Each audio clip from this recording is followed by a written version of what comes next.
Welcome to M2 Hockey and HockeyShare.com. In today's video, we're going to talk about the development of our under push on a crossover.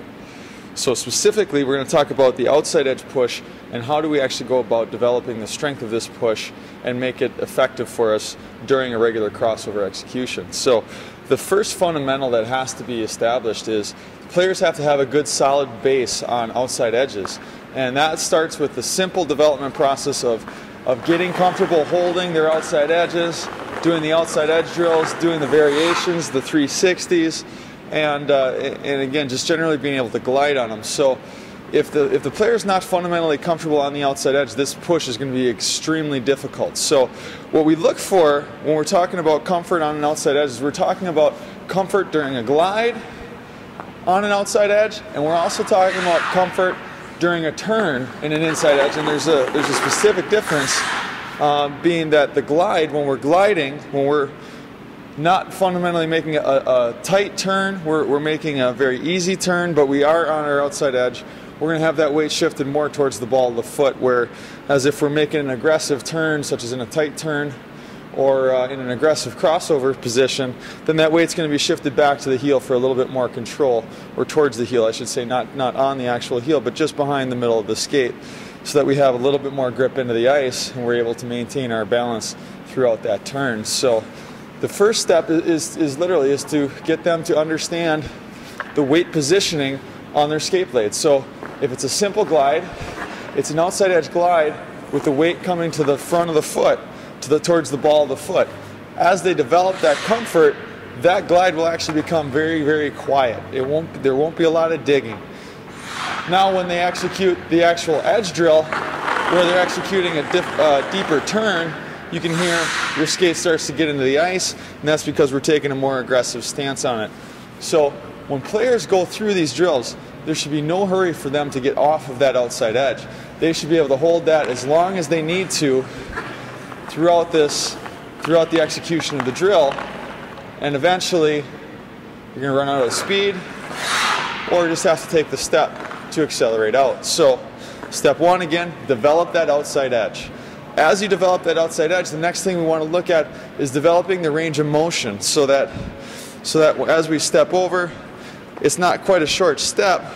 We start to actually get the reach here on our under push, which is where we're going to increase the size of our step on every crossover. So the way we're going to do that is we're going to start real simple by skating in a straight line. We're going to actually cross our feet here. We're going to go out. We're going to cross here. We're going to bring this skate to a flat. We're going to bring our under push skate to an outside edge, and we're going to reach it back underneath as far as we can. So again, we're developing the range of motion here. We're getting the athlete comfortable with extending all the way under, holding that edge. This is on an outside edge here, and keeping it clean so the skate's not wobbling at all.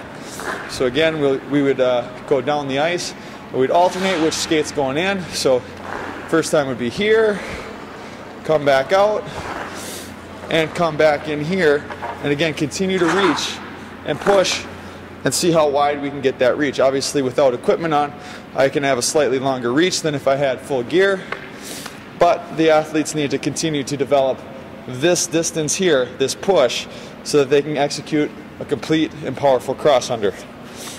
Finally, what we want to do is we want to talk about the actual push itself. So how do we get our skate off the ice, and how do we reaccelerate with this push? And the reacceleration is really a key, because you'll see too many players come around a crossover and they're really only truly getting one push. They're getting a push here, and there's almost nothing here on the under. There's a solid push inside edge there. Obviously inside edge is a little bit easier edge to push off of. So we want to talk about rocking that skate. So again, if we're on a more aggressive turn, our weight's shifted slightly behind the middle of the foot. And what we're going to do is we're going to work on rocking that skate so that we get a push with our toe extending downward into the ice here. So again, the weight's just behind the middle of my skate.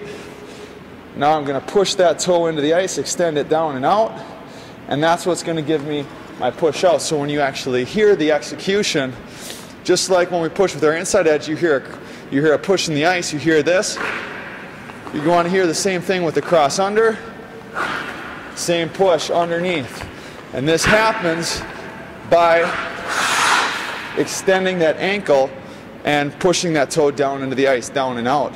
And now this is also where we start to get into some of the discussion of how tight the skates are up top and what we prevent in terms of flexibility from this position to the extension of our toe.